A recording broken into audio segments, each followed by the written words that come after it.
Hey boos, in this video I give commentary based on my opinion. Nothing is to be taken as factual. We are just here to have conversation. We don't expose and we don't sip tea on this channel. I'm giving you real talk straight, no chaser. Let's see if you can handle it.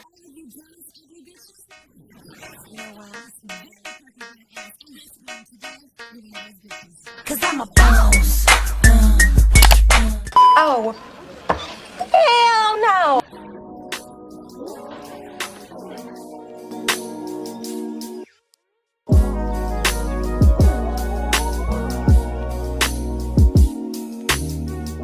Hi guys, it's Yoni and I'm back with another video. So in today's video, I wanted to talk about my good sis Keke Palmer, who recently went viral over the weekend because she was on social media. There was a video that ended up going viral of her kissing her at the time boyfriend that a lot of us were not aware of. We didn't know anything about. I guess this was her way of letting us know, or letting her fans and supporters know, that she is in a relationship and she's in a interracial relationship with a white man.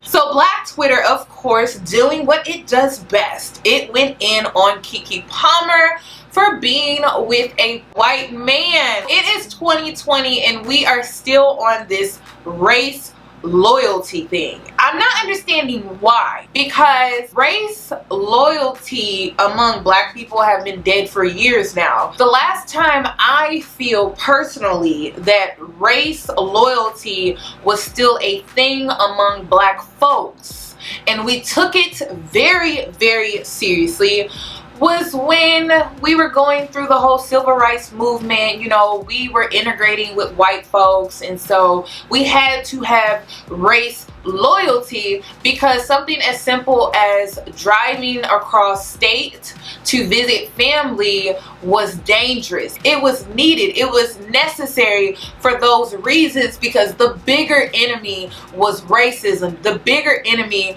were racist people who didn't feel like our life was worthy.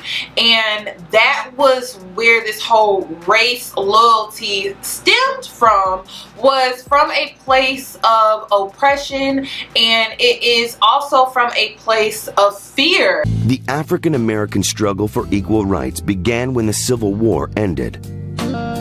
Slavery was outlawed, but in the Deep South, Jim Crow laws segregated whites and African Americans.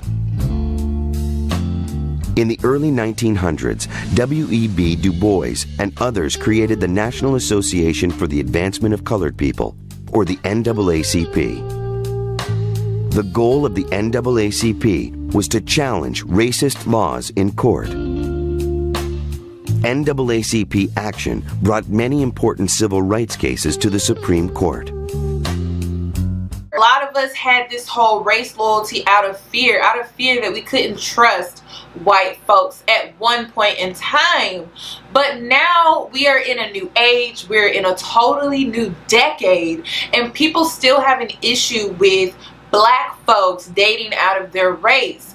Now, when we speak on Keke Palmer, I definitely was on my Instagram over the weekend clapbacking at some Black men that were under my post, basically wanting to say that because I'm in support of Keke Palmer, that I'm supporting the end of the Black race, and that I'm basically promoting genocide against Black people. And you guys, I done heard it all. I done heard it all. I have to ask this one question, because if you are new here, I am a rape victim, and I've been speaking out a lot more about it because I am in therapy right now. and I'm in this healing space to where I can talk about it now. I just want to know, where was the loyalty when it came to me when that happened to me? Because my whole sexual assault situation was done by a black man, and I just want to know, where was the loyalty when that happened? Where was the loyalty? Where was the loyalty when that happened to me? I just want to know, where was the loyalty? The only reason the Black Lives Matter movement has been successful is because we have locked arms with other races. We've locked arms with other nationalities. We have locked arms with just a diverse group of people that have came to our aid in our time of need as black people. So I'm just trying to understand, why do we still have race loyalty when in reality the only reason Black Lives Matter, the movement, not the organization, has been successful, it is because we have came together as people. We have dropped the whole race card and say, oh, that's not my problem. No, we're out here literally locking arms with white folks, Asians. We've locked arms with literally everyone in order to really make a change and to see a change. So I'm just trying to understand, why is race loyalty even still a thing in 2020? The powerful picture of a black protester carrying a white man to safety is going viral on social media at the moment. This all happened during clashes on Saturday between Black Lives Matter demonstrators and far-right groups in London. Patrick Hutchinson says he picked the man up after noticing he was injured and carried him to police nearby to keep him safe. For more on this pretty unforgettable image, I'm joined by CNN's Salma Abdulaziz at London's Waterloo Station, where these clashes broke out on Saturday. Really is an amazing image. Tell us more about the man and his motives. That's exactly right, Michael. And those steps just behind me there is actually where this whole scene unfolded. There were right-wing demonstrators clashing with supporters of the Black Lives Matter movement. Now, the Black Lives Matter movement had actually canceled demonstrations for the weekend, but Patrick Hutchinson says he knew that there would be young supporters of the movement that would come out, that they could potentially get into trouble, and that he wanted to act as a peacekeeper. Take a look at our interview. Is this you in the photograph? Yes, that is me in that photograph. Can you describe to me what's happening in this picture? My friends and I had put a cordon around this man. He was sort of on the stairs, lying in the fetal position, with, you know, anything was about to happen to him. The first time I saw him was when I sort of climbed underneath him to go and pick him up. And you could have looked at this man and thought, he is my enemy. Why did you choose to help him? There was a particular thought that I had that, you know, you have to show some sort of, you know, love for your fellow man, okay, regardless, because I was saying that if the other three officers that were present when George Floyd was unfortunately murdered, if they, just one of them had stepped in and stopped, you know, their fellow officer from doing what he did, he'd be alive today. And you put him on your shoulder, you carried him over to the police, then what happened? I'm carrying him, my friends are surrounding me, protecting myself and the man on my shoulder. He was, you know, still sort of receiving blows. You could sort of feel people trying to hit him. Carried him over to the police, and I said, "Here you are." And one of the police officers said, "Thank you. You did a good thing there, man." What do you want people to take away when they look at that picture? I think hopefully they'll take away breaking down the race barriers and realise and see that we're all one people, that we're all one race.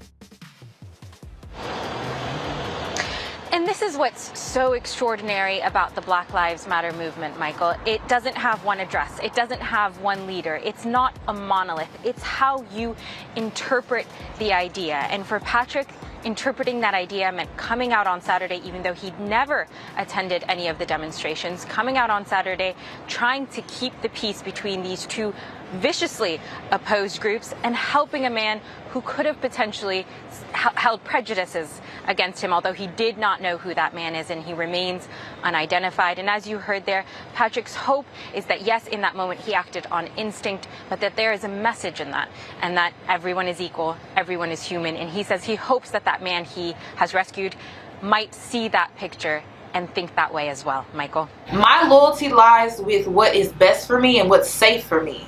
That's where my loyalty lies. My loyalty lies with my family, and that even comes to a certain extent. That's what's wrong with black people. We are so loyal to people that we shouldn't even be loyal to, all for the sake of saying I'm loyal. I am quick to tell you no, and I'm quick to tell you that I'm not going to be loyal to something or someone where there's not an even exchange of benefits. It just doesn't make any sense to me. And when I think of pro-black and I think of pro-black the movement, I don't see unity. When I think of Keke Palmer and the fact that she wanted to come out and say, hey, this is my boyfriend, I would assume that black folks would just support her because she's a black woman. But no, we had a lot of people, including black women, that were bashing her, basically saying, why are you going and dating the oppressor? Like, we still live in the 1960s or something like that. And I'm just like, where's all of this coming from? Why is race loyalty a thing? Where has it gotten us? I just want to ask, where has it gotten us? If you wanted to be a part of this whole race loyalty, we should have never integrated with white people. If you really truly believed in race loyalty, we should have taken the Malcolm X approach, but we didn't do that as black people. We decided to integrate with white folks, and so now race loyalty is, what is that? I have to ask, like, what is that and why? When I think of pro-blackness, I think of the promotion of black excellence, right? The promotion of black people and excellence. But whenever I turn on the television and I turn it to a station called BET, I don't see any type of programs that are being promoted on that network that is for the well-being and benefit of black people. I see conditioning and I see programming that is supposed to keep you at a place and you just basically stay there, and they don't want you to progress. They don't want you to move forward. They want you to stay right there, and they want you to watch Baby Boy over and over again, feeding you struggle black love. Now, is all black love struggle? No, but I'm saying they just want you to be conditioned to only see that. Or we look at OWN Network and we see a show titled Black Love, and it's like, okay, why are there so many biracial, light skin? Where are the actual aboriginals of black culture?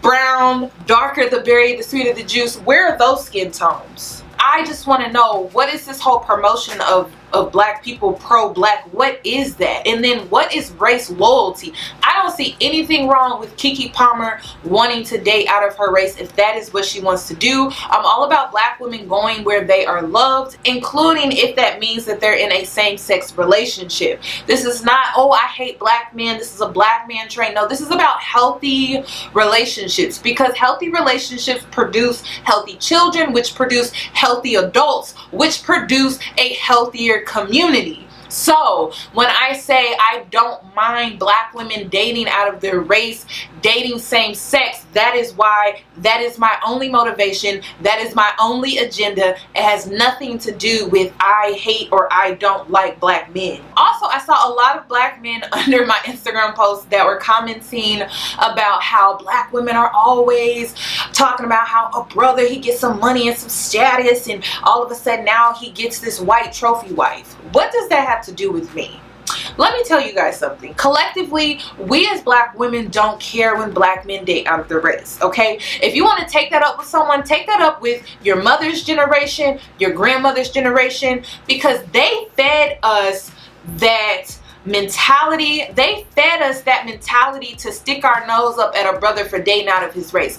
They taught us that. But I had to give you a little history lesson behind why those women within those generations did that. The reason why they did it was because they were super overprotective of the black man, and they didn't want to see the black man be taken advantage of by a woman that did not see his best interest as a black man. So as a black man, because a woman birthed you guys, we understand your best interest better than anyone. I don't care if you go out here and you can date Sally, Sue, and May, but at the end of the day, we as black women know your best interest because we birthed you. So we understand and we see things that sometimes you guys don't always see. So the history was, my grandmother and my mother taught me, was that the reason we would stick our noses up at brothers out here that dated out of their race was simply because most likely that man was being used or taken advantage of. The only reason that that woman, it used to be this way, the only reason that that woman wanted you was because of what you could do for her. effect. Like because of the scarcity. If you grow up as a white girl, yes, and you get attention from black guys, yes, in my experience and all the other white girls that I know, we don't think that getting attention from black guys gives you a status of some sort. If you get attention from the white guys, you do have the status more than if you get attention from black guys. As a man, I'm going to have to respectfully disagree with that. Well, as a woman who gets attention and who grew up in a white culture more than a black culture, I'm going to tell you that getting attention from black guys is not a badge of honor if you're white. Okay. And I'm white. You are white. Yes. Now, but if a white girl gets attention from a white guy, that's more valuable in white culture than if she gets attention from a black guy. If she gets attention from a black guy, that doesn't make you a better anything. Like, that doesn't raise you in anybody's eyes. As a matter of fact, in some people's eyes, it does. As a matter of fact, it's a little bit of she's basically not good enough for the white, so she's good for the black guys. That's how it's looked at. It was never about the best interest of you as a black man. That's what it used to be. Now, is that still the case nowadays? Yes, but not in all cases. Back then, it was more common that if you saw a brother dating out of his race and he was dating a white woman or a racially ambiguous woman, whatever the case may be, he had status, he had money. Most likely that was the only reason why she was with him.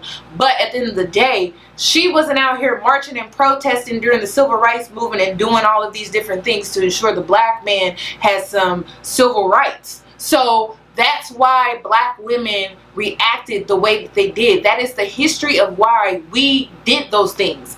But me trying to be the change that I want to see, me also not going along with how it's always been, I never took on that mentality. At first, yes, when I was younger, I was getting sucked into it. But then when I realized, I'm like, what I'm promoting is pure hatred. I don't have an issue with black men wanting to date out of their race, and I will never have an issue with black men dating out of their race. Is it my business or my concern that if this man has money and fame or whatever is dating this woman X, Y, and Z because of the fact that he has money and status or whatever?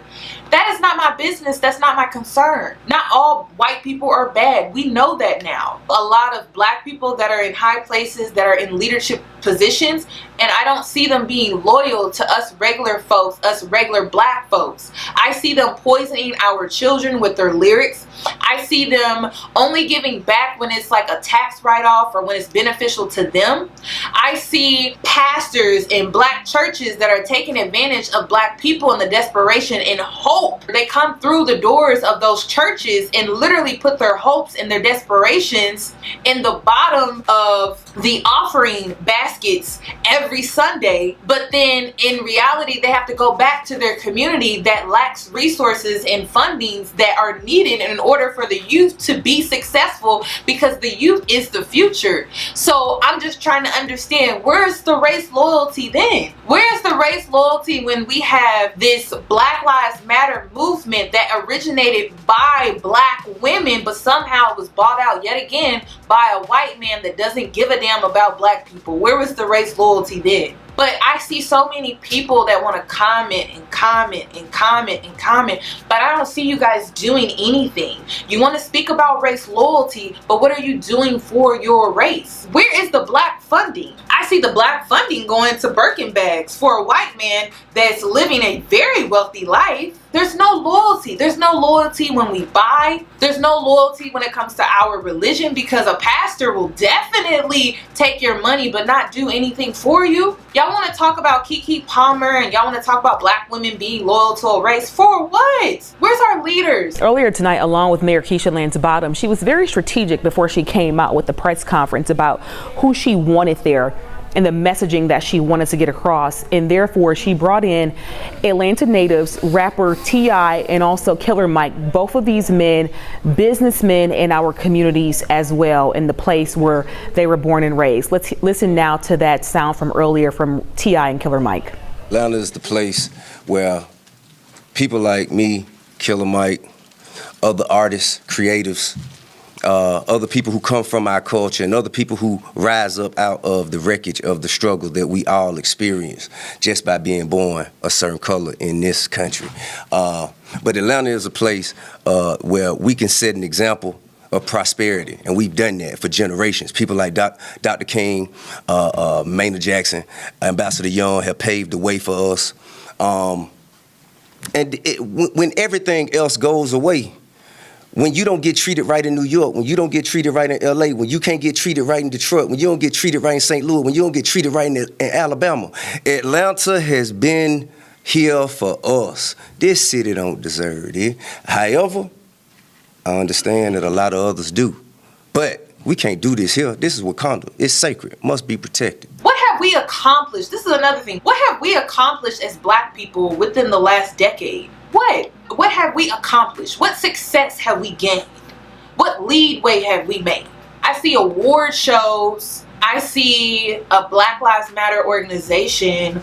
I see prison reform. I see all of these different things, but honestly, I just see an illusion that makes black people feel comfortable. But it's just an illusion to make you feel comfortable. It's not actually doing anything. And that's the issue that I have. It's like you guys want to preach about race loyalty. You want to speak on a black woman for stepping outside of her race to do what's best for her. Because last I checked, black men were not checking for Keke Palmer like that. So I'm just really confused. Like, what is race loyalty? What is the pro-black community doing for black people? What is the pro-black community doing for black women? I can't even answer that. I really want to put this to rest. When we speak on this whole gender war that is all over social media, it's hard to ignore now. It's like all over social media. And I did a video about this about a year or so ago. I'll make sure to post it down below in my description box. Honestly, black men love to bring up that black women, we hate it when we see black men with white women or racially ambiguous women.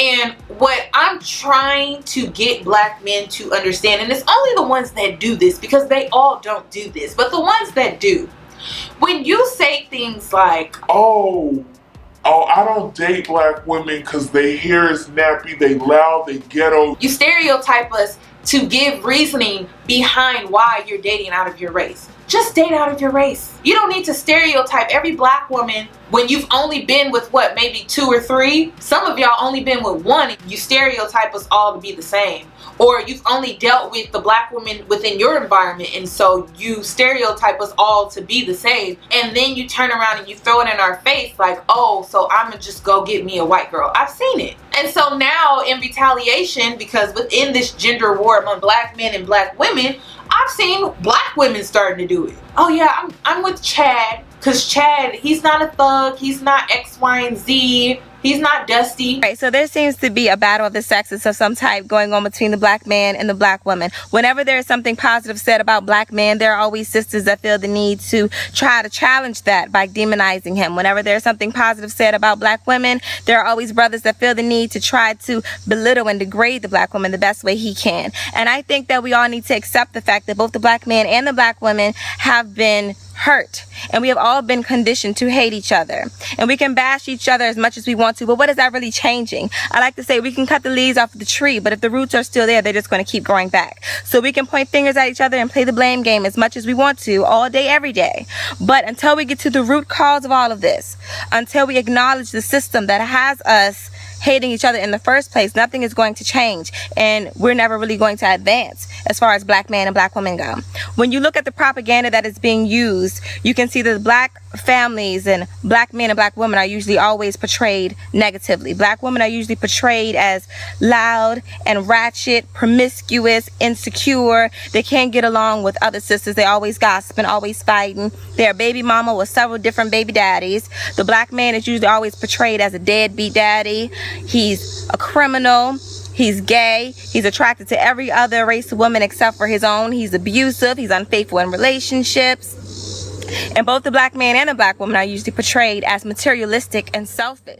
Be loyal to people who treat you a certain type of way, in a way that you feel you should be treated. I'm not about to continue to be loyal to people that are not loyal to me in return. That doesn't even make sense. And that's the culture of black people. We're loyal when our loyalty is not even something that someone should even be receiving because they don't deserve it. They're not worthy of it. And I'm not for that. I'm not for giving people my loyalty when they're not deserving or worthy of that. So I'm not understanding why race loyalty is even a thing.